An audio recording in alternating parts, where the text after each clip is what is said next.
This program is part of the Cosmic Potato Podcast Network. For more shows like this, visit our website at cosmicpotato.com. All right, you primitive screwheads, listen up. I am Iron Man. That's a big one. Pizza Dude's got 30 seconds. You are a toy! It's Leviosa, not Leviosa. Why so serious? You see these flying? We're fighting an army of robots. And I have a bow and arrow. None of this makes sense. And welcome to World War G, episode 241. I'm Troy. I'm AJ. Or, as we learned last week, the Norm Peterson and Sam Malone of podcasting. Yes. How many dates did you go on this week? 2, and I was just texting one to go on one just a minute ago. There you go. Yeah. There you go. I stayed down here and drank all week, so. Pull the norm. I pull the norm. I'm always pulling the norm. All right. So, I guess we'll just jump right into the stories here. So, the new seasons of all the CW superhero shows have started up. Arrow, Flash, Legends of Tomorrow, Supergirl, Batwoman. Arrow seems to me kind of like it let them all off, but isn't it on its last leg, or is this its final season? It's its final season, yeah. Okay. Just checking, because it's run its course. Yes, it has. Any of them that you're really looking forward to? Well, the Flash is always good. Yeah. Plus, their big crossover event that they're doing right now is Crisis on Infinite Earths. Which it has got so many people in it. It's crazy. Like, we keep getting reports after report after report of just more people that are going to be on these crossovers. Yep.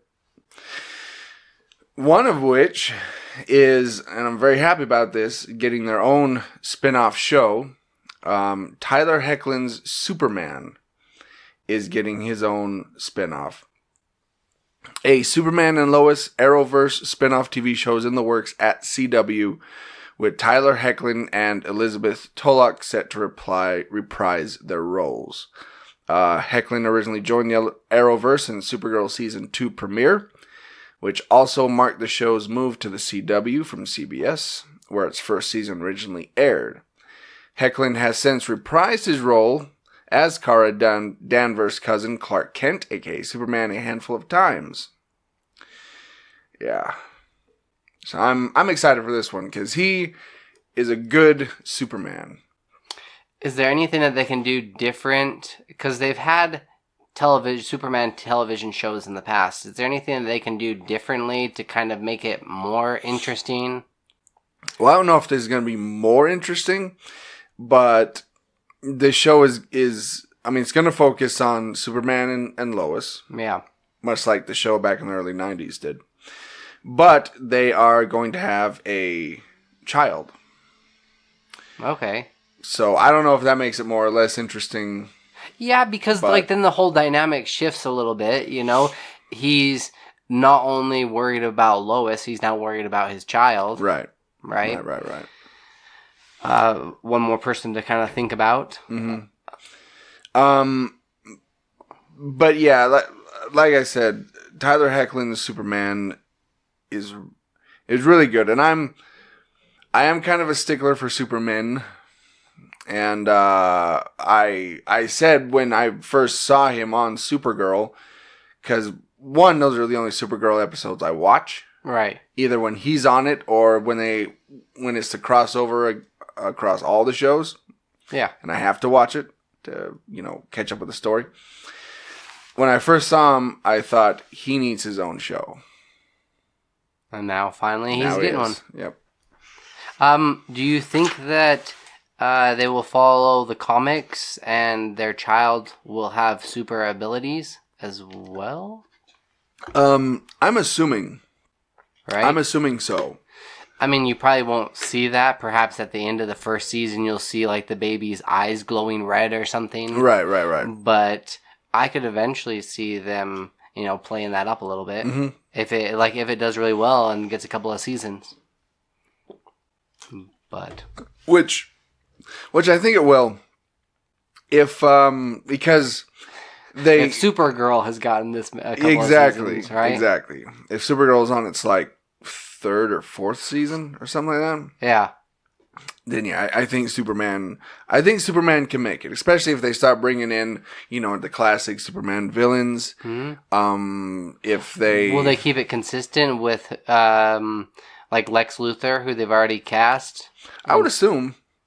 Okay. Yeah, I would assume. What's his bucket off of 2.5 Men? Yeah. What's his name? Right.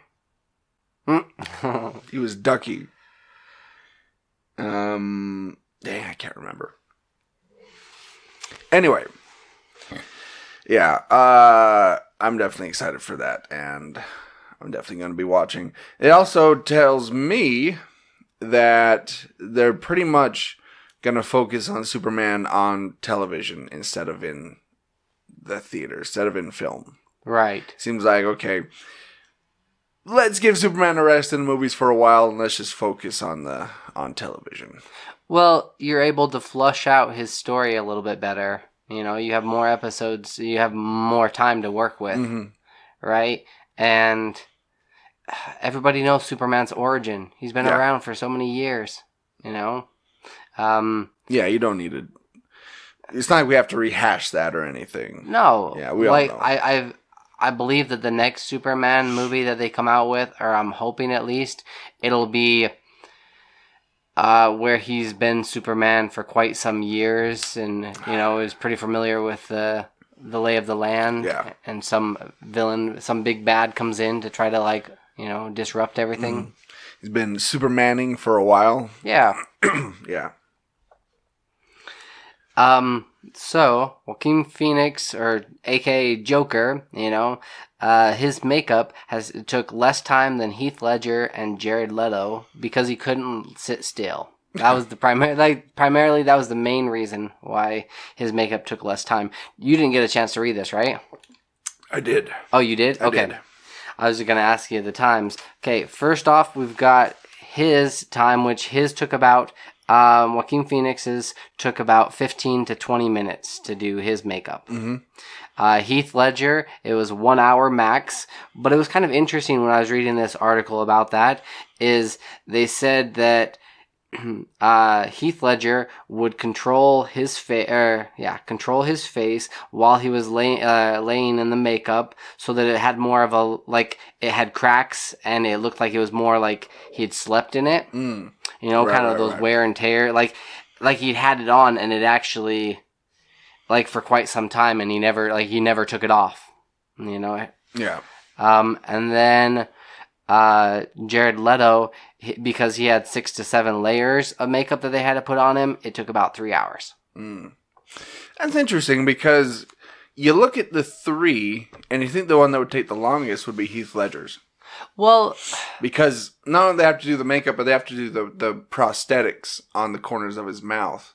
Right. But it's only just the face, though. Yeah. Right? Yeah. Jared Leto, his was the entire body. Plus, you had to make sure that the tattoos were lined up in the exact spot. I forgot about the tattoos. The stomach tattoos and the ha-ha-ha up on the pec. And quite a few other tattoos on the hands. The smiley face on the hand. Yeah. Yeah. So it definitely goes to show that it's not always, quantity. Like that doesn't make the difference. That doesn't make quality. And I think it was funny that the guy that did it said it took an average of 15 to 20 minutes to apply the makeup, partly because it was hard for Joaquin to sit still, but also because I didn't want it to look too precisely thought out. Right. It's like, no, I think it's mainly because he didn't want to sit still. Yeah. Yeah. They're trying to help him save face and, a little bit and say like, oh yeah, there was some real thought that went into this. Mm-hmm. Yeah. That and also like his Joker was more. It wasn't until like there was a precise moment in that movie when you knew that he was Joker. He was walking right? down the hallway. Oh, I think it was when he stabbed that dude. Yeah. Well, I'm talking when he went like full makeup. Oh yeah, for sure.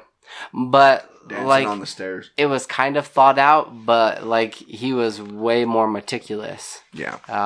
Later on, or before he was about to go on the show. Right. Speaking of which, if you haven't seen this, there's a little parody video out there of Joker dancing on those stairs, which have now become famous. And they put a Cialis commercial narrator over it. Oh, geez. It's so funny. If you haven't, go check that out. It's hilarious. I have gone and since watched it again, and it was just as great as I remember the first time. And it's crazy because it's closing in on $1 billion. Ryan Reynolds already kind of threw out the fact that it got beat by Deadpool, which was the reigning champion as far as like highest grossing R-rated film of all time. Yeah. And this one has since beat it. It's closing in on $1 billion. I don't even think that because The Matrix was up there, it was close to cracking like half a billion, or something like that. It was pretty big, and like some of the other movies that kind of set the new record, and the most recent one was Deadpool. Or I don't believe it was Deadpool 2. I think it was just Deadpool. But I don't even think like Deadpool 3 or The Matrix 4 stands a chance at beating this movie. This movie set records as far as the highest grossing movie in October, and also it's kind of been in theaters for quite some time. A lot of these other movies, they'll be in there for about a month and a half. But I think this one's going to stick around for a little bit. Yeah, the weird thing for me is I saw it once. I enjoyed it. I don't think I'm going to see it again. Really? Huh. I'm good. Kind of one and done? Yeah. Because I think I got everything out of it that I needed to get out of it. And I did kind of want to see... spoiler alert, I did kind of want to see if it was more of like all just in his head, or how much of it was in his head. And that was kind of interesting. So, yeah, I didn't mind going back and watching it again. But, all right. Yeah. Well, sticking with DC here, there's a Green Lantern series coming to HBO Max. Which is, I guess HBO Max is another streaming service, right? Right. Yeah. Well, HBO Go. What's HBO Max? A mix between HBO and Cinemax? I'm honestly not sure. I don't know. I thought it was a streaming service. Yeah, HBO Max, when it launches, what it costs, and what it has. Yeah, it's a streaming service. Do they have different shows than what they have on HBO Go? Yes. So HBO Go is like, isn't it basically like HBO's app that you can watch all of HBO's shows on? Mm-hmm. Right. So HBO Max is going to be a completely different thing. Okay. Yeah. At least that's what I'm assuming. And they're going to have a Green Lantern series, apparently. As part of a massive announcement of programming coming to Warner Media's new streaming service, HBO Max, there was this major news for DC Comics fans. Greg Berlanti, the mega producer behind series like Arrow, Supergirl, and Titans, is producing 2 more series for the streamer. One is an anthology series called Strange Adventures. The other is Green Lantern. So, just like Superman, they are for now, at least focusing on Green Lantern being on TV instead of in film. Do you feel like this is a good platform for Green Lantern? I think it's odd that it's on HBO. That's weird. I feel like it's going to be similar to The Boys, or they're going to go that direction, where it's a little bit darker, grittier, because he is a cop, right? No. Green Lantern? Well, okay, he's a pilot. Yeah, one of them. yeah. I guess the Green Lantern is kind of a space cop. Yeah. But Green Lantern's never been particularly dark. No. But also, that makes me think, because they've been hinting at the Green Lantern in the Arrowverse for a while now. So it makes me think, are they just going to ignore that? Or are they going to bring him in? Or are they going to have it be connected? Or I honestly don't feel like those two, like Green Lantern in HBO, a Green Lantern HBO version, and like CW version of Green Lantern, I don't think they would like actually exist. You know, or that, you know what I mean? Like, in that type of a universe, the HBO Green Lantern wouldn't really exist with the rest of those guys. Right. Because it wouldn't be so lighthearted and, you know. Yeah, but, as I was saying, though, I can't picture Green Lantern being dark. And even though it's going to be on HBO, I don't think it will be. Really? Uh-uh. Huh. I'm thinking it's going to be more kind of like, almost like Watchmen as well. This is just my thoughts. And like with the newest adaptation, isn't he gay in the newest version? Or I know that they like kind of like... There is a lot of Green Lanterns. Yeah. There is... one of the Green Lanterns, Alan Scott, yes, he is. But I think what they're probably going to do is have this Green Lantern be Hal Jordan. I'm assuming. Yeah. The most well-known Green Lantern. But, I mean, if it's HBO and they throw the kind of money behind it, like they did with like Game of Thrones and stuff, I mean, the effects could be really cool.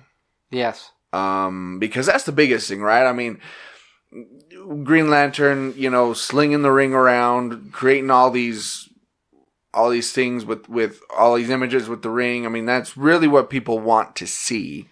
Oh, for sure. And so that's what you're going to have to focus on. What was that one show that didn't do quite so well because it didn't have any money really backing it? It had that space dog and the rest of the crew. You know what I'm talking about? Space dog. Yeah, it was like kind of a more of a bigger... I can't even think of the television show. It was a TV show that just like The League or Legends of Tomorrow. No, I can't even think of the name of it. But like the biggest issue that it ran into. Oh, because it also had like a Medusa-esque type character that her hair was all crazy. Oh. Inhumans. Inhumans, thank you very much. Yeah. Couldn't think of that. Inhumans, one of their biggest issues is they didn't really have that much money. Right? So the CG was not good. Or they just didn't worry about it at all. Right. Yeah. But if you have like Game of Thrones type money that you can throw at it, and he's flying around in space and going all over, this would be... different worlds, you know, meeting different aliens and stuff. Different Green Lanterns. Yeah. I think it could be cool. It could be good. Speaking of Game of Thrones, Game of Thrones showrunners quit Star Wars trilogy to work on a Netflix projects. Game of Thrones showrunner David Benioff and D.B. Weiss have abandoned plans to work on a trilogy of Star Wars movies. They say there are only so many hours in the day, and we felt we could not do justice to both Star Wars and our Netflix projects. Which kind of bugs me a little bit, is because they go on to say in this article, they talk about how they're such great storytellers. Yeah. And then like the last season of Game of Thrones got rushed because of them wanting to work on these Star Wars, wanting that Disney money. And then all of a sudden, they're just like, there's only so many. We don't feel like we could do it justice, that we have to abandon this to do Netflix. Well, it seems to me like they were just taking on too much. Yeah. It's like... they get this new fame because they did really well in a series. Yeah, so it's like Disney calls them up and says, hey, want to do next Star Wars movies? Okay. Netflix calls them up and says, hey, let's work together. Okay. I mean, you might want to pace yourself a little bit here. Yeah. Well, because then you're also, you'll do really well in this one and then kind of bomb it in the next. And then they'll just think you're a one-trick pony, or you've only got one good story in you. Right. Plus, I think taking on an entirely new Star Wars trilogy is a daunting task. Right. For anybody. Oh yeah, and those Star Wars fans are pretty meticulous when it comes to making sure that everything is correct and nothing does. You know what I mean? Yes. Almost to their detriment. Oh yeah. Yeah. They're still getting like quite a bit of money in this. It says they signed on for a $200 million multi-year deal with Netflix.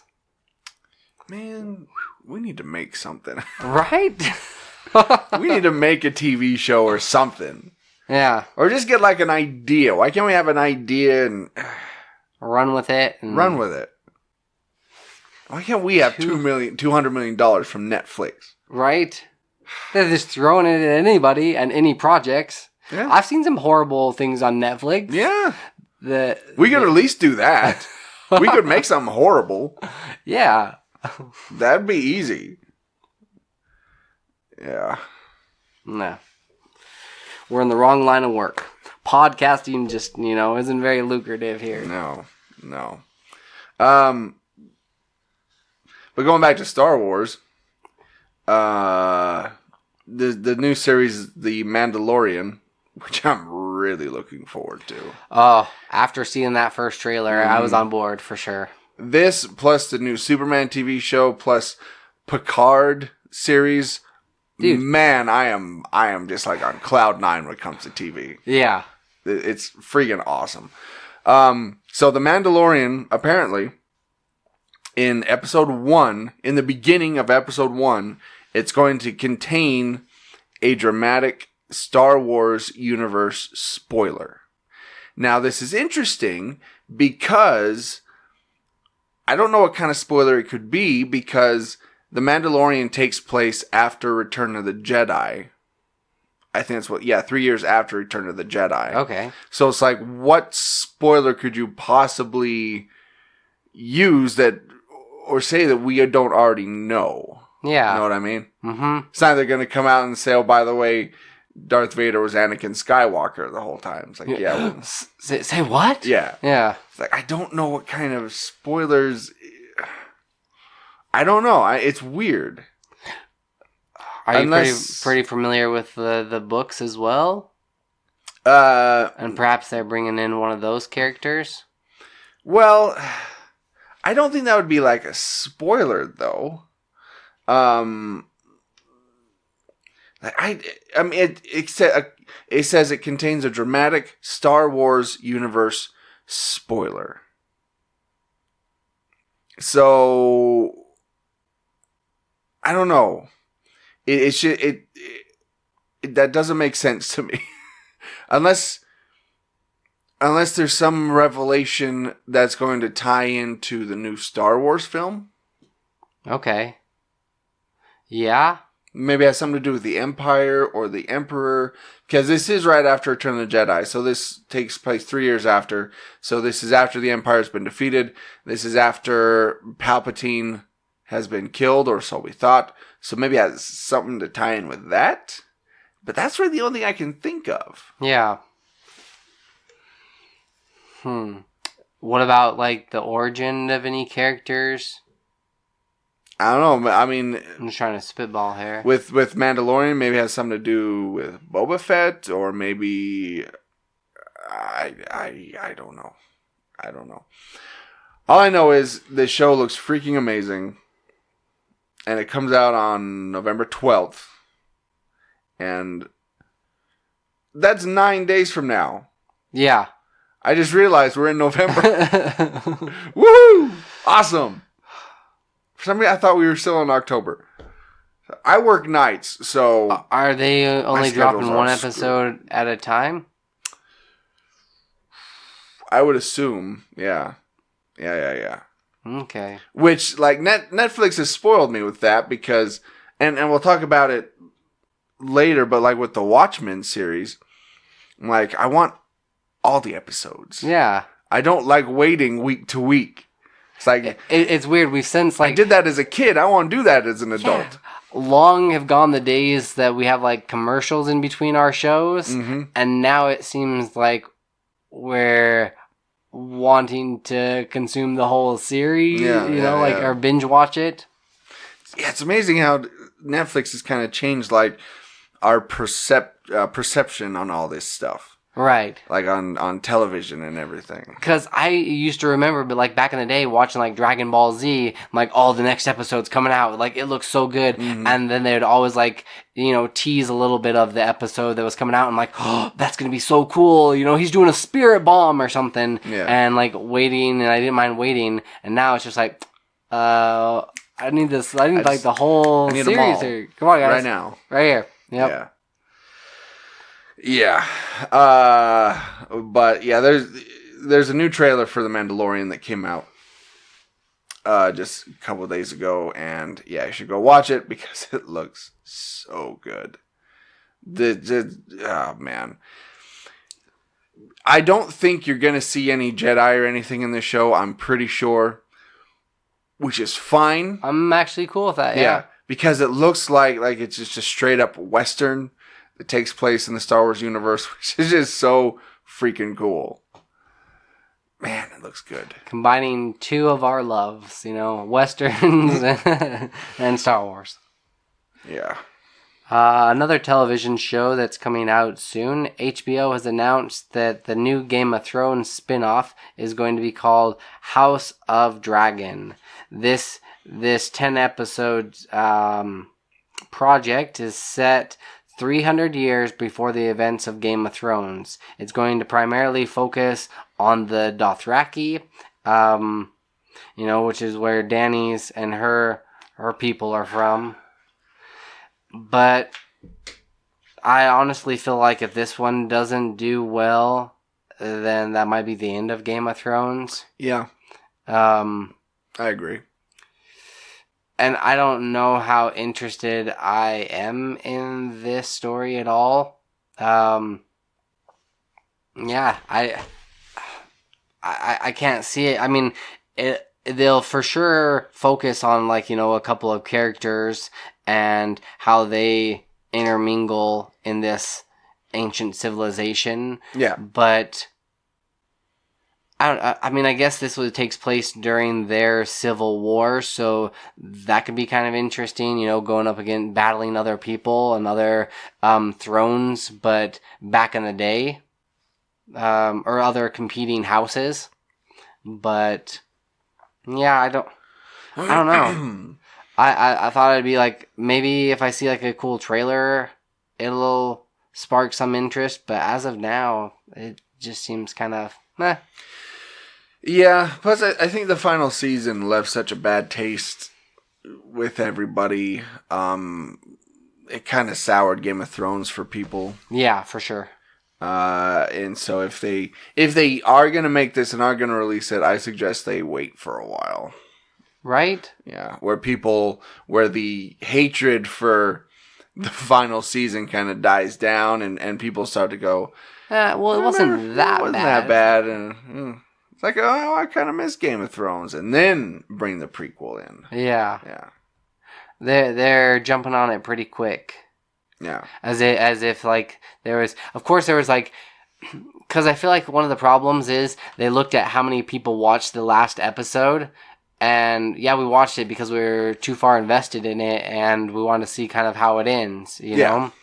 It wasn't because of the love of it, you know? Like a lot of these shows, when you get to the end, you're just like, oh man, that finished it off, like that was perfect, it couldn't have ended any better. This one, yeah, definitely left a bad taste in your mouth. Mm-hmm.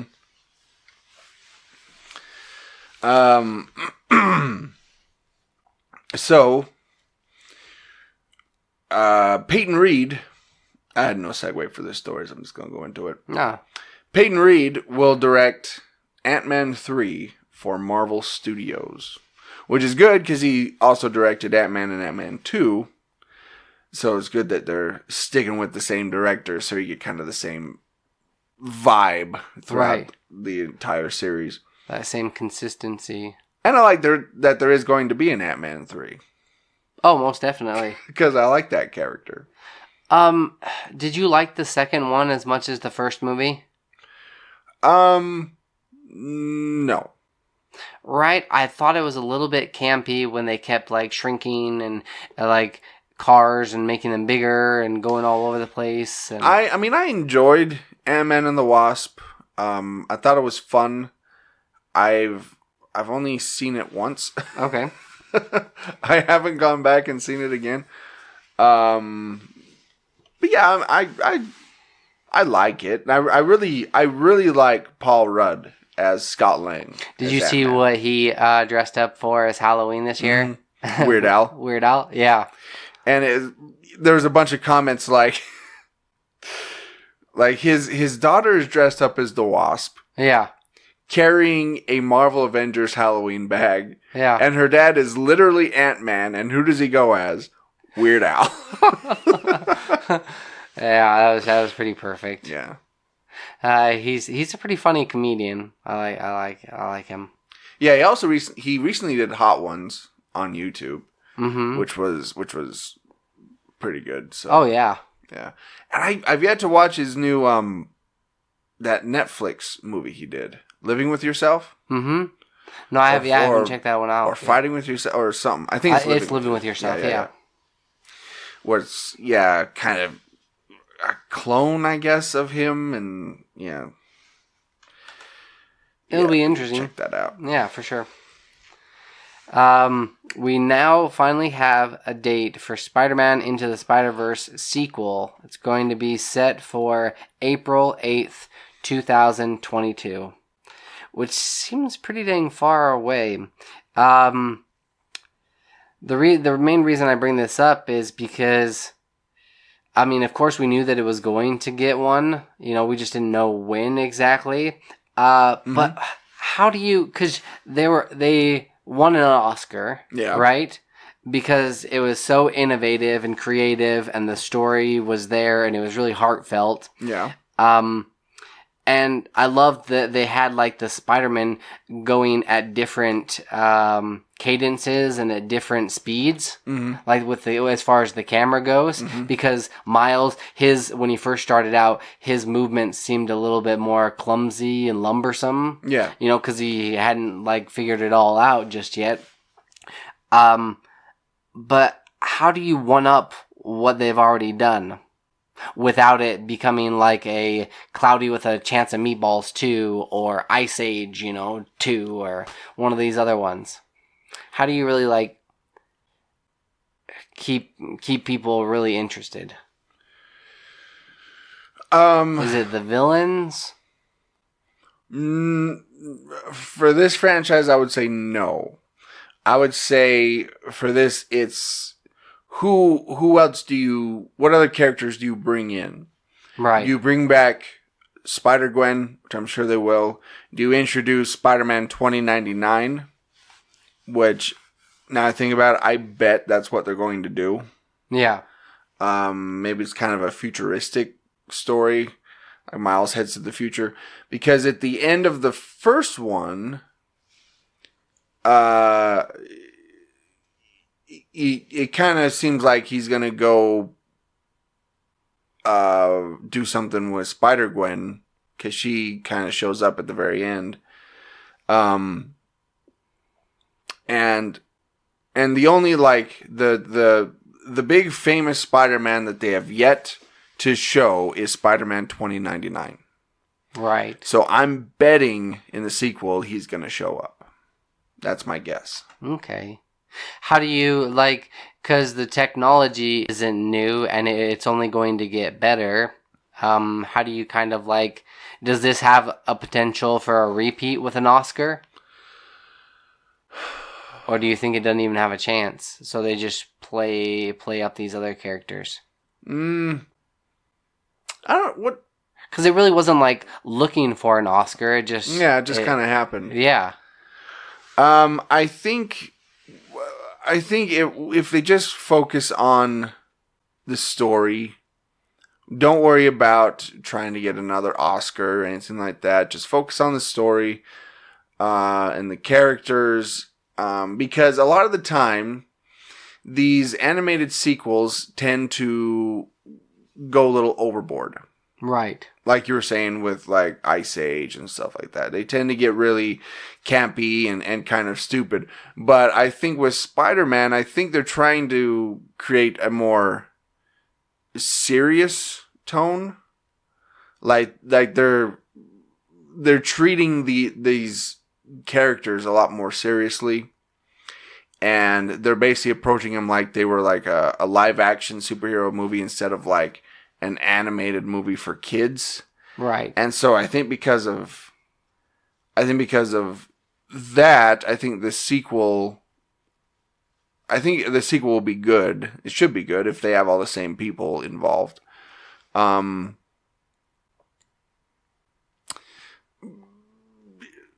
don't know where I was going with that, but are you pretty familiar with that new Spider-Man if they do go into the future?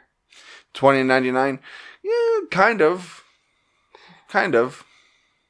Do you feel like they because they didn't really bring it up in this last one, do you feel like race will be involved at all with like the movie itself? Or do you shy away from that? Because it's not like they had to focus on it to still get a great story.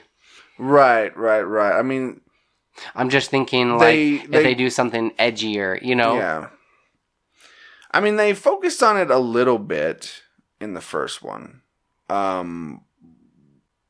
Just him going to like a prep school and being like kind of part of the minority, and his father being a police officer. Yeah. Kind of, yeah, but like... Yeah. I don't know. I think it'll be fine. I mean, if it's all... I think we're overthinking it a bit too much. I think if they have the same people involved, same writer, same director and all that, same animators, it'll be fine. Yeah. Yeah. And then you'll just have to wait and see if it actually does end up winning another Oscar. It was like the perfect storm for it to win one. It was. And that's the other thing. That's why, you know, they can't focus on that. They have to put that out. Like if I was directing the movie, I would say, okay, gather everybody together and be like, all right, the first one won an Oscar. Yeah. Forget that. All right. Don't worry about that. We're not trying to win another Oscar again. We just want to make a good, entertaining film that we're going to be proud of. Yes. Yeah. Yeah. So just do the best you can. Don't worry about any sort of rewards after. Just, you know, basically do what you guys are paid to do. Yeah. Yeah. And I mean, and the 2022 makes sense because it takes a long time to make an animated film and... yeah, for sure. A couple of years. Yeah. As much as we'd like to see it coming out like, 2021 or 2020, it takes us a couple of years. Chances are they've been working on the sequel ever since that first one came out. I imagine it's got to be pretty similar to what happened with like Stranger Things. You know, they had a little bit of an idea of what they'd like to do if they were allotted a sequel or like a second season, but they weren't really 100% sure, so you can't really start working on a project just yet. Yeah. But with this one getting an Oscar, they're like, we're for sure going to be signed on for another one. Yeah. Because, I mean, like, the Toy Story films take 4 years to complete. Yeah. From start to finish. So, yeah, like I said, I bet even before the first one came out, they've been working on the sequel. I would assume. Yeah. One other story that I wanted to bring up, and it was really funny because when I had sent it to you and I was pulling up the stories for us to run through them this week, I looked at it and I'm like, why would I send Troy a sports why would I send him a sports story? And then got reading it, it's like, oh yeah, duh. Okay, so EA Sports is ready to bring back the NCAA college football game after a fair play law.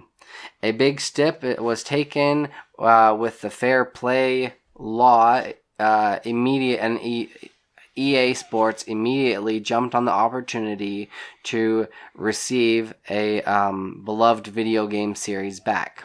What this fair play in a nutshell is all about is basically saying these college players have the potential to get money for not only for their facial likeness, but because they're selling jerseys, and these college athletes, yes, they get a scholarship, and yes, they get we're not stupid. They get money and other perks under the table, for sure. Yeah.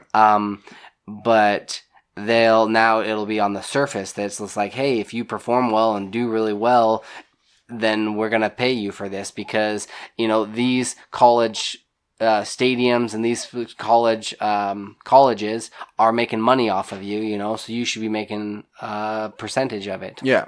So with that, it kind of opened the doors and opened the gates for EA to say, hey, we want to bring this franchise back. Mm-hmm. Yeah. College athletes, they get a really raw deal. Yeah. I mean, it's pretty bad. I mean, I think John Oliver from the HBO show Last Week Tonight, he did an entire segment on the NCAA, and I think it's on YouTube if you want to go find it. But, I mean, basically, these college athletes are worked to death almost. On the off chance that they might have a shot at going to, the NFL and actually get paid. Yeah, they don't get paid. They can't accept gifts of any kind. And yet they still have to keep up with their grades at the same time while also focusing on, their basketball or football career, whatever they're doing. Yeah. Yeah. Yes, it is nice that they do get a scholarship. Yeah. But at the same time, a lot of these guys, there's some of them that take advantage of it. Some of the middle class college players, they're focusing on school as well because they're like, well, I need something to fall back on after, my football days are over. But some of these other guys, this is their one chance and one opportunity that they're going to have to make any type of money playing, sports. Yeah. Yep. So I haven't been following it too much, but I know that the NCAA has had a lot of issues. This will also be pretty interesting for EA because I haven't been playing the Madden games or any of these football games in some years. I think the last one I played was for the GameCube Blitz. It's about the last time I played a sports game too. Yeah. But a lot of these sport games, especially Madden, they've allowed you to play as a college player and to kind of move up through the ranks and then, get drafted into the NFL and then play so then you can have your player make it to the NFL with the stats that you've accumulated, in his college days. And then it's kind of cool to have one of your players, I always thought it was cool when I'd create a character that kind of resembled me and I was playing with Karl Malone. I made my dream team, so I had Karl Malone and Michael Jordan and any of these really cool players. I'm like, you see the lineup, the starting lineup, and it's going across John Stockton, Karl Malone, and then your character that you've created, and you're just oh, this is awesome,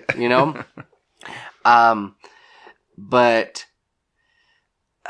I think this will be kind of interesting because you're only playing as a college athlete in these games. Yeah. So will that almost take away what Madden's doing now where you can play as a college character because they now have a new series and you're only going to be playing in the NFL in these other games? They have to go back and separate the two. I don't know. I mean, that's kind of out of my wheelhouse. Yeah, So I'm not really sure. It'll just kind of be interesting to see what exactly they do, and whether they set it up like kind of with the same rules and regulations that they already have in place with how like trading and being eligible, like kids being eligible. I think they would almost go back to like high school where you could like recruit, you could play as a kid from high school and kind of do something similar. See, I think that'd be really cool. Because part of the reason that I really enjoyed like the pro wrestling games is because they have a really cool story mode. Right. Where you go through this whole story that takes place over such and such time or whatever. So I think if they did that in sports games, I think it'd be really cool. And depending on what you're saying, Madden kind of does that. Right. Well, you feel a little bit more invested. Yeah. So if you're able to like create your own character and like have them be recruited right out of high school for a college team and kind of work your way up through the ranks and eventually get drafted by the NBA, and what would be cool is if how well you played during your college years determines, like, just like real life, what team you get drafted to. Right. I think that would be kind of cool. Yeah. Like, it wasn't really up to you what team you're going to be drafted on. Like, the computer would pick what team you're going to be on. Like, oh yeah, that would be really kind of interesting because you'd want them to play for like your favorite football team, but if they get drafted to the Cleveland Browns or the Miami Dolphins or something, you're like, oh man, they haven't won a game this year. So then you got to kind of again work up the ranks, and then maybe once the trades start happening, you could have like offers from different teams, and then you could kind of decide. Yeah. I think that'd be cool. Well, I'd get less money, but then I'd also get to play in front of all my friends and family. Mm-hmm. I also will think it'll be kind of interesting to see how they actually pick who gets to be on the cover, because they're obviously going to get a little bit more money. So it could be off of the Heisman Trophy winner, from the previous year, gets to be on the cover of the newest NCAA football. And wasn't there some kind of like curse or something with that people thought? Yeah. That if you got picked and you got put on the cover, then you and your team weren't gonna do that well. Yeah. I remember hearing something about that. I think that was more so with like the Madden curse. I don't think that was with like NCAA. But that's what it was. Yeah, it was Madden. Yep. Yeah. Yep. I don't know. It'll be interesting. It'll be interesting to see like the shift with like kids actually getting paid to play. Yeah. So I wonder then if you're going to see kind of a better performances out of those kids then. Oh yeah. Yeah, that'd be interesting to watch. All right. Let's move on to our reviews. Yeah, the show that I've been watching this week, and it just barely dropped the newest season, Atypical. Colton and I had like talked about this in the past, but yeah, it's back. It's back for an all new season, and so if you're not too familiar with Atypical, it's about this boy Sam and his family and him going to school. And it is a realistic approach on what it would be like, for somebody on that, like on the spectrum that would be dealing with these type of issues. And in this season, he is because he was a junior when it first, sophomore, and then he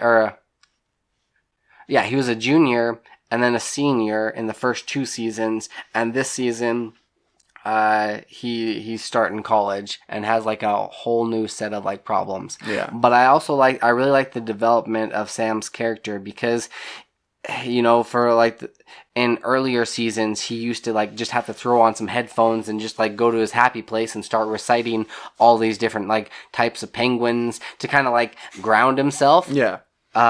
But this season, yeah, he still gets like anxiety and stressed out, and like he hones in on one specific thing and can't focus on anything else. But it's kind of interesting to see because he says what 4 out of 5 kids, you know, will not graduate from, like with this disorder, will not graduate from college. So he already knows that the odds are against him, and like he's trying to prepare and do as much as he possibly can to give himself the best chance. I'm only 4 episodes in, but it's another good. I really don't like the mom though.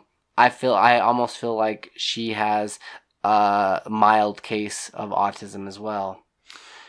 Yeah, I was just kind of going through I was reading the plot synopses on Wikipedia here. Yeah. They focused a little bit too much, like, because she focuses, well, with the last season, like, there was something that, I don't want to give anything away, there was something that took place that kind of threw everything into turmoil, and now she's kind of like, she's almost digressed, her character has a little bit. But everybody else, I like the direction they're going with it. All right. I don't know. I might check it out. It might not be your cup of tea. Yeah, it does. It doesn't seem it's like an acquired taste. It would be. I don't know. But something that definitely is my cup of tea, a wonderful, warming cup of tea, is the new Watchmen series. Yes. On HBO. Man, it's good. We're only 2 episodes in, and I'm like, you know, like we said before, like I want all these episodes right now because I love the universe that they're creating. I love that this show is linear in the fact that this is what would happen in this Watchmen universe after everything that happened in the Watchmen comic book, and this is exactly what would happen. I mean, it all adds up. It all makes sense. Yeah. So yeah, just to kind of set it up, this takes place how many, like 30 years after the events of like Watchmen, would you say? Yeah. Yeah. Yeah, because it takes place, I think, in like 2019. Right. So that would make sense. Yeah, about 30 years after. And basically what has happened is the cops now wear masks. Yes. Because they were having too many issues with criminals, you know, finding out who they were, going to their house and killing them. Well, yeah, and there was this big thing that happened called what they called the White Night, which it was a calculated attack of this terrorist group called the 7th Cavalry that all wear Rorschach masks. Yeah. Which I also think is interesting that they took the image of Rorschach, who was kind of an anti-hero. Yeah. And who's basically almost responsible for saving the world, and turned him into like this white supremacist group. Yeah. I mean, it's interesting. Well, in 30 years, I would imagine that his legend has kind of since changed, you know, and they also think that they have a good and just cause. So they're like, hey, we're like him in that we're doing, you know, what he would have done. Yeah. You know, purging the city of all, like, injustice. Yeah, all the things we deem wrong. Right. Which is what he did. Yeah. Well, he also wasn't really a racist. Yeah, and so what happened with this White Knight is the 7th Cavalry found out where all the police lived. At a certain time, they came in, killed pretty much 99% of them. Yeah, and so now all the policemen wear masks, which is another thing because there are some policemen, like regular beat cops, that seem like to have the uniform and like a standard mask, right? But then there are others, like the main character. She seems more like a detective. That's what I was thinking. Like, so are detectives given more of a unique costume? Because then you have Looking Glass as well, plus the Russian dude. Right. Who all have like distinct costumes. So I wonder if that's kind of the case. If once you get promoted to like a detective, maybe then you get to kind of choose your own your own costume. Yeah, they haven't really explored or explained that too much. How the hierarchy in the police department works. Yeah. But I mean, what really grabs me is this universe that they've set up. It's like in the first episode, you see that all of a sudden, for no reason, like squid start raining from the sky. Right, and everybody has to like pull over. Yeah, and it's just like a normal thing. It's like, oh, here come the squid, and they have to sit there and wait. And scientists are still baffled. They still don't know why this is happening. But if you read the comic book, you know why that's happening. Yes. Yeah. I also found it kind of interesting that the chief, yeah, he had a very similar spacecraft to the owl. The owl, yeah, right. Yeah. It had like the two eyes, and it shot a torch, like it could torch anything out in front of it. Mm-hmm. I don't know if that was Night Owl's actual ship, or if it was like a replica. Right. Because he also had a bunch of Night Owl stuff in his office. Like he had the biography of the original Night Owl. Mm-hmm. He had an owl mug sitting on his desk. So many people are thinking that either he was obsessed with that hero or that he was that hero at some point. Right. But that's just speculation. Well, yeah, I don't believe that he would be just because of, who he's with. Yeah. Unless he really didn't, it was just kind of a hookup. Right. The Silk Spectrum. Yeah. Because that wife really, she seems more like a politician's wife. She does. Where she's just like, she's aware that he's, doing drugs and that he's doing like shady stuff. Mm. And she's just kind of like sitting in the back, but then she wants justice for what happens. And I think, if I'm not mistaken, I think Silk Spectre does show up in this series. Really? As an older woman. Yeah. Okay. But also I like the parallels of this to the comic book. Like there is one, like the comic book, there's one character's particular death that kicks off the story. Yes. And this death happened at the end of episode 1. And that's what kind of leads everything. Gets the ball motion. Rolling. Yeah, mm-hmm. yeah. Well, and that's not too uncommon even in our history. Right? Yeah. You have these riots in the streets and these other things happen, and then one individual, like, it gets taken too far and they end up dying, and that just causes like the Detroit riots or something, or that gets the ball rolling, that people are just like, no, we're not going to stand by on this. We're going to like do something about it. So not only are the cops kind of without a leader at the moment, or at least from what I've seen in the first episode, yeah, but it looks like these other guys are definitely not hiding anymore, and they have almost like a racist. What is the group that wears the Guy Fawkes masks? Anonymous. Yeah, Anonymous. Yeah. Anonymous kind of vibe about them. Yeah. No, I'm really, really enjoying this, like, in this series, and I think it'll be around for some time. Yeah. Like I looking forward to watching episode 3. Today. Yep. Yeah. Yeah. And it leaves a lot of questions open. It's kind of a slow burn. You don't know everything that's happening, which is good. I mean, I know you haven't seen the end of episode 2 yet, but the end of episode 2 just leaves you like, what just happened? Yeah. Yeah, and then you also have Jeremy Irons' character, which most people assume is Adrian Veidt. Yeah. From the comic book Ozymandias.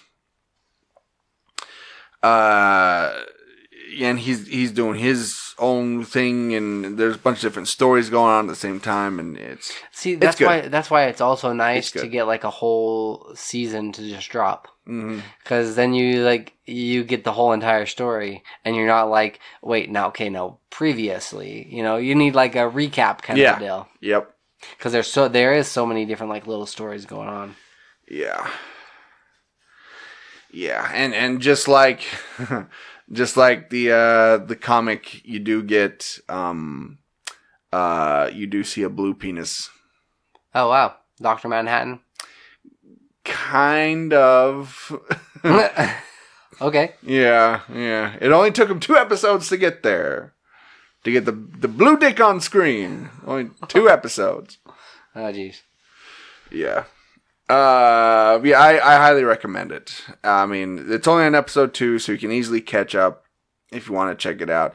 You do, I think, have to be familiar with the Watchmen story, the original story. Right? Somewhat. Yeah. I have at least an idea, or I have seen the movie. Yeah. Yeah, pretty much to kind of at least be somewhat familiar with this world and kind of what's going on. Well, to appreciate it and to get more out of it. Yes. I mean, you could probably watch it without having seen the other movie or knowing much about Watchmen, but it's definitely going to help. Yeah. And I also enjoy the fact that the president in this world is Robert Redford. Yeah. Yeah. Like, it's not a character Robert Redford is playing. The president is Robert Redford, the actor. Yes. And so it's weird. Yeah, but kind of funny. I think that's kind of their little take on Trump, I would assume. Mm-hmm. Yeah. Yeah. Like an entertainer all of a sudden becoming president, and yeah. And apparently he's been president for like 20 years. Because there's no, restriction. Yeah, there's no term limits. It was like Nixon was president for like 20 years, and now it's been Robert Redford. It's weird. Okay. But, so far, out of 5 Rorschach masks. Yeah. I really thought you were going to go with, blue penises. But out of Rorschach masks, yeah. Out of 5 big blue dicks. No, yeah, out of Rorschach masks, I would give it... I'm right now sitting like a 4. And that rating could change. It could go up. It could go down. But just from the first 2 episodes, I'm sitting at a solid 4. As am I. Yeah. A solid hard 4, Much like the big blue penis, it could go up, it could go down. We'll see. Have we said big blue penis enough? Let's move on. I have a couple recommendations. Okay. The first being, if you listen to podcasts, which you should if you're listening to this one, I'm assuming you listen to more. There's one that just started. No, there is only one, Troy. Oh, yeah, I forgot. There's one that started called Office Ladies. Okay. Which is Jenna Fisher and Angela Kinsey from The Office. From The Office, yeah. Who basically break down every episode of The Office. Okay. So every week they release a new episode and they're going in order. And I think right now there's only 3 episodes. Yeah. And they just talk about it. And they talk about stuff that went on behind the scenes. They talk about, the writing process and and little tidbits and stuff that Do happen. they really have much of a say in the writing process? Probably not in the first couple of seasons. Well, that's just an example. Yeah. No. But I'm just meaning. Well, what they do is, mainly when it comes to the writing process, the reason I brought that up is because they talk about a bunch of classic jokes that are in these series. Right. And they ask the writers beforehand kind of where this joke came from, or what's the backstory behind it. Yeah, because one of the writers was B.J. Novak, who was writing The Temp, and so they have been kind of asking him a bunch of behind the scenes stuff as far as writing the episodes goes. So this is going to be a more in depth thing than what you would get is if you had like the audio commentary on. Yeah. Like, I thought it would be kind of a watch-along type of thing, but it's not. Okay. Pretty much what you can do, you can watch the episode and then listen to the podcast, because they kind of, like I said, they kind of break down everything. And okay. Like, this last episode was healthcare, and they actually had Rainn Wilson on. Oh, nice. Yeah, they called him. They were kind of asking him about the episode and what he remembers. And Dwight. Yeah. So check that out. And then my other recommendation is our shop. Yes. The World War G shop. You recently posted another page of like a couple of the items that you can get. Mm-hmm. The other day, it was about a week ago now, I found this website called fontmeme.com. Okay. Because I have several days off in a row, and I'm up all night because of my schedule, so I get bored. And so I just started looking around on websites for stuff. And I found this website, and it has free fonts that anyone can use.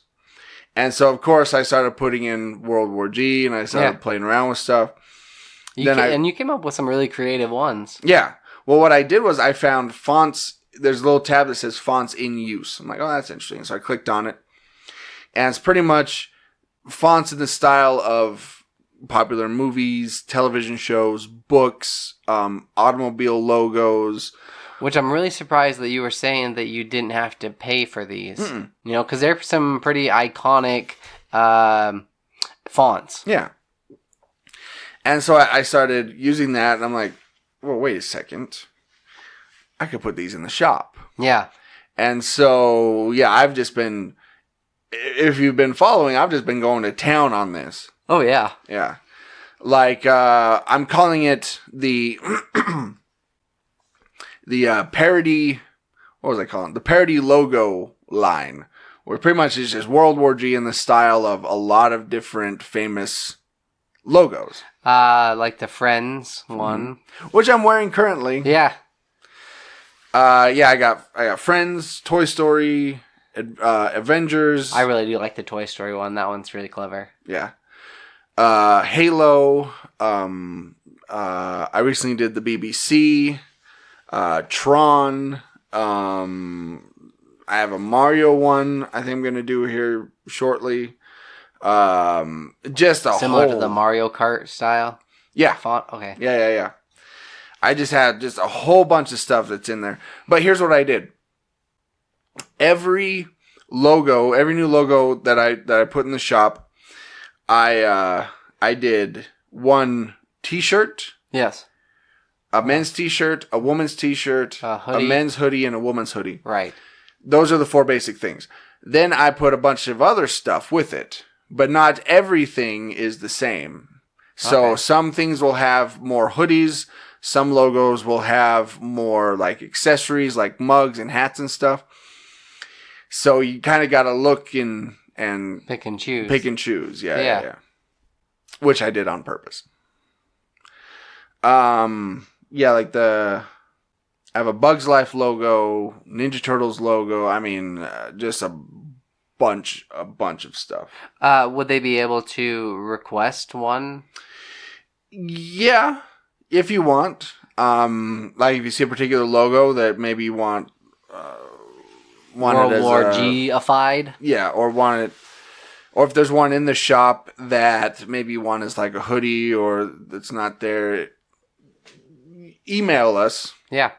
And if you want, you can request that. But I also made sure that the shirts and hoodies were the least expensive ones that we offer in the shop. So, right. Like the shirt I'm currently wearing, I bought this one and I bought a Toy Story one.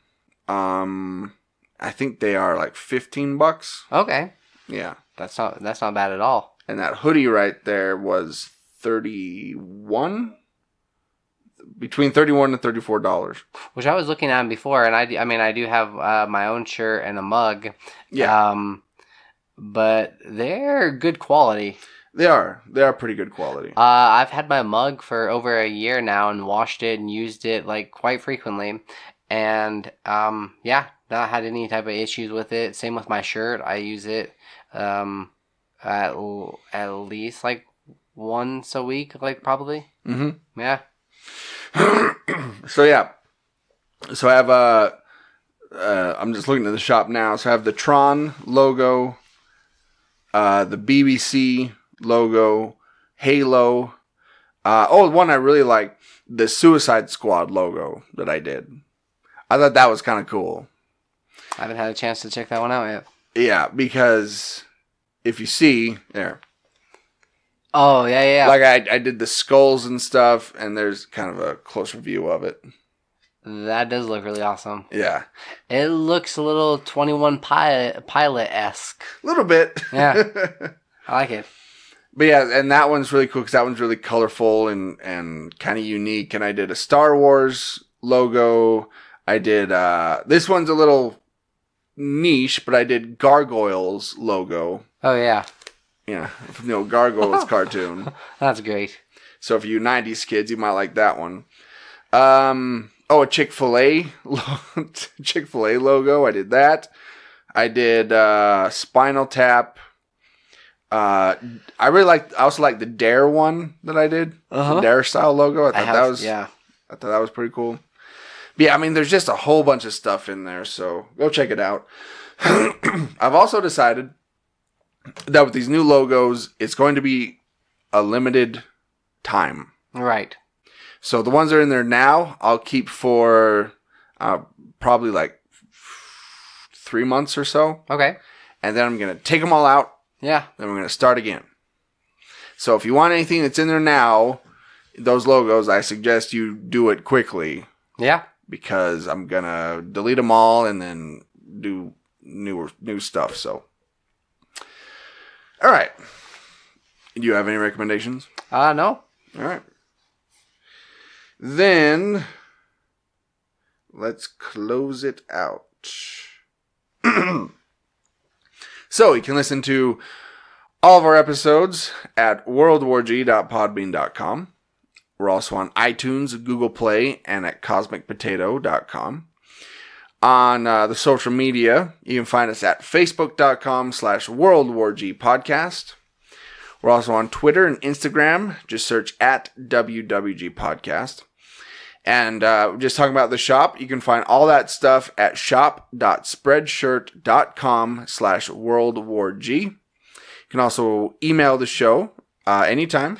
Day or night. At worldwgpodcast@gmail.com. Also remember, you can call or text the show at any time at 385-240-1692. So, this has been World War G episode 241. That has been AJ. That has been Troy. Stay geeky, my friends.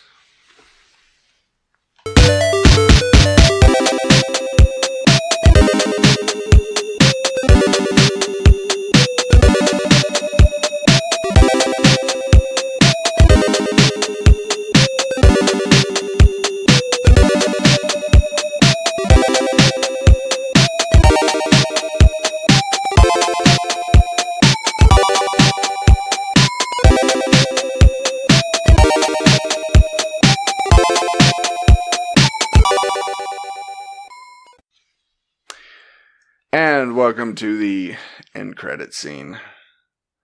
Let me go get that Toy Story shirt that I got. Toy Story logo-ish shirt.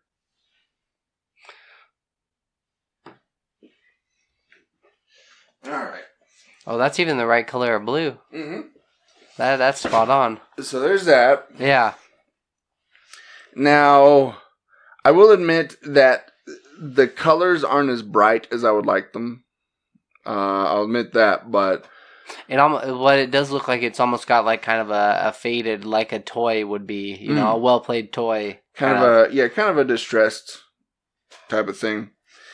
But I ordered the 3, before I really started getting into it, and we started putting a whole bunch of logos there. And I'm like, dang. Buyer's remorse because you've seen ones that you'd rather rather have. Which one? The Suicide Squad one? I do like the Suicide Squad one a lot. I also really like the Halo one that I did. Oh yeah, because it's kind of subtle, and I like that. That unless you're in the know or familiar with the game series, that you wouldn't even know. Yeah, so I'll definitely be buying more stuff.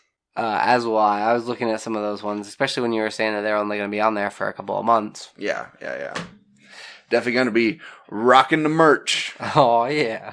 RTM, rock that merch.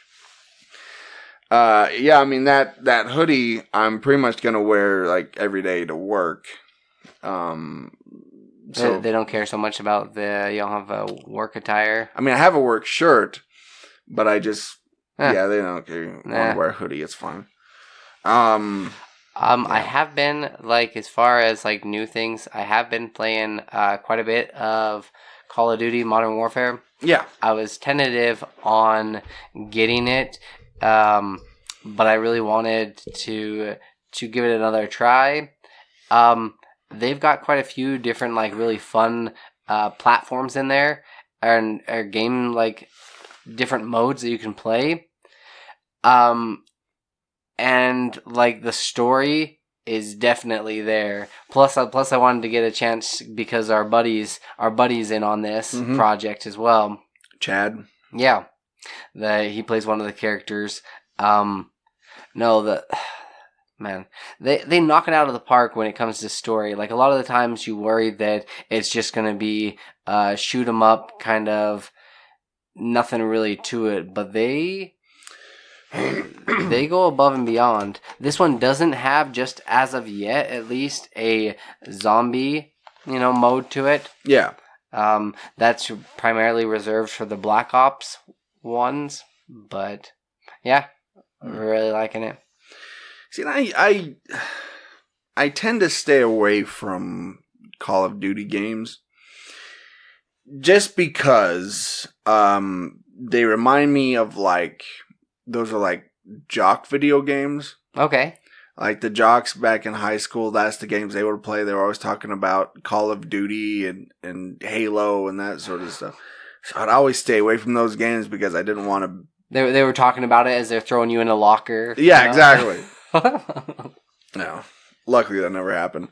But yeah, I just didn't want to be associated with anything that they enjoyed. So yeah, I kind of tend to stay away from it. But the main reason that I stay away from it, not that I don't enjoy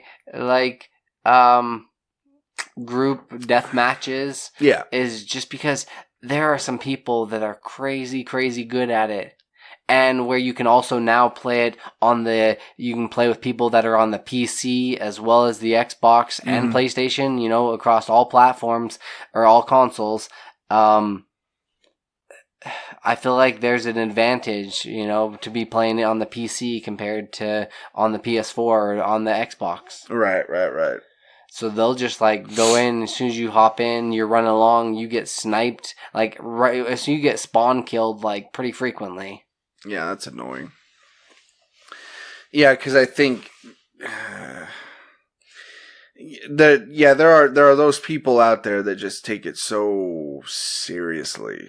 Well, and it's their entire life is those games. And here we've got jobs that in order to pay for, we're having to buy them ourselves. Yeah, it's that's the other thing. It's how do you spend so much time playing video games? Like, don't you have any sort of life? Read a Like, book. Dang it. Yeah.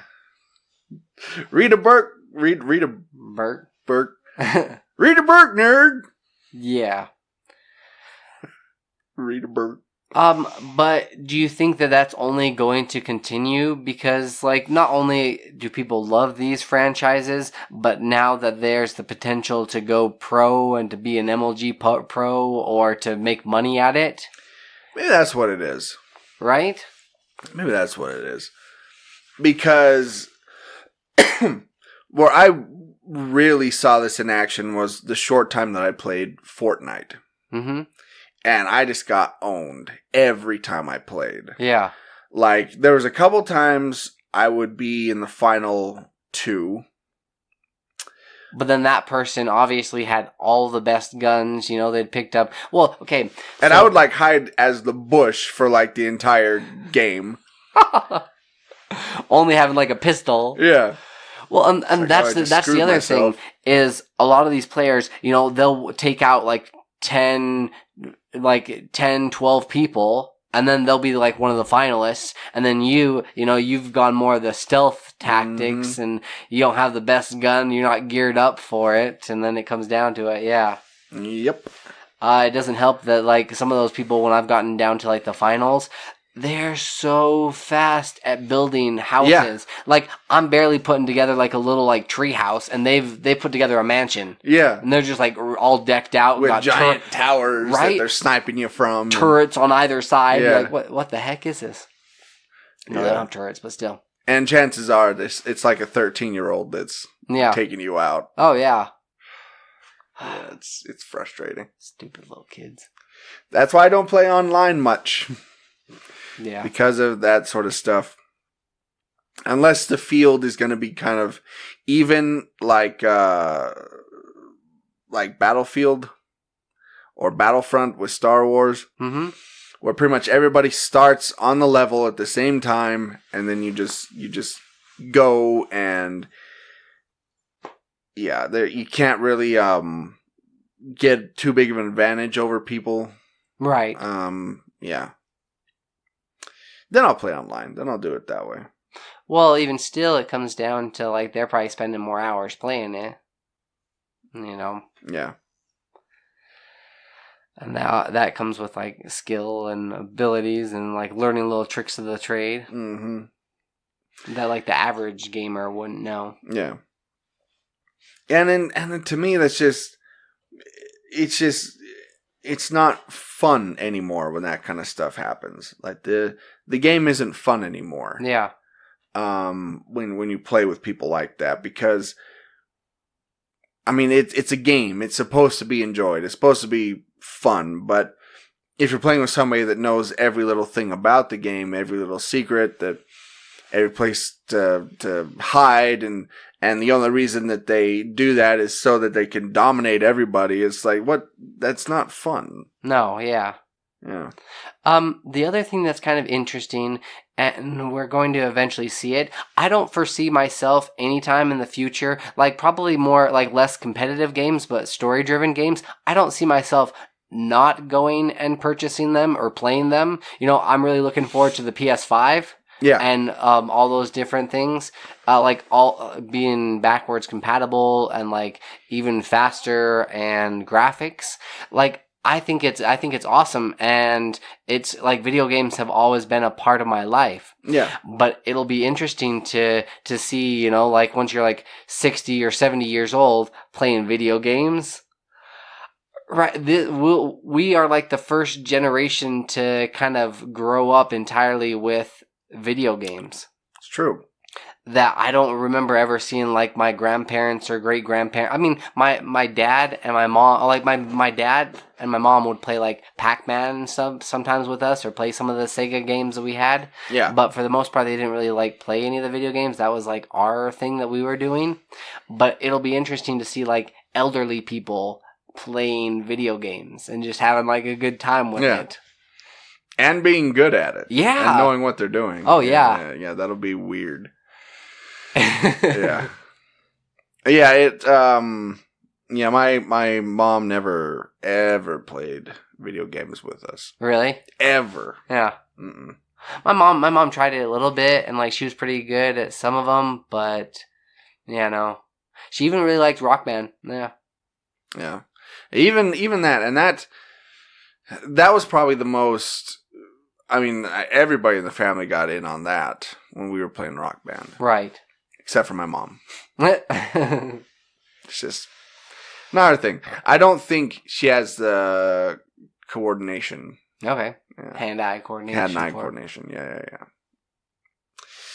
Well, if you're out of the, I can't even imagine being out of the loop, like playing, some of these earlier consoles and then not playing for quite a few years and then coming back to them. Yeah, it's going to be like an entirely new thing to you. Yeah.